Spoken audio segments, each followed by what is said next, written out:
all of this jungle that you see, we've got about, I've really not calculated, but what's happened is we have several villagers for the past 5 years who have understood our concept, and they have started to let out their personal private lands, and we're trying to make a corridor. Now, and we have managed to, very successfully, we've managed to make a corridor.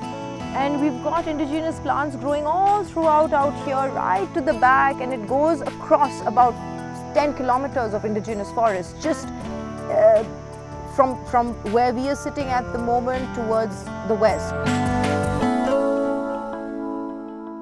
Now, behind me is JAWAI Bandh. This is the area that we require the government, this is the area that we require villages to get involved to actually get the Prosperous juliflora out, and in place of that plant certain plants that are good for the environment.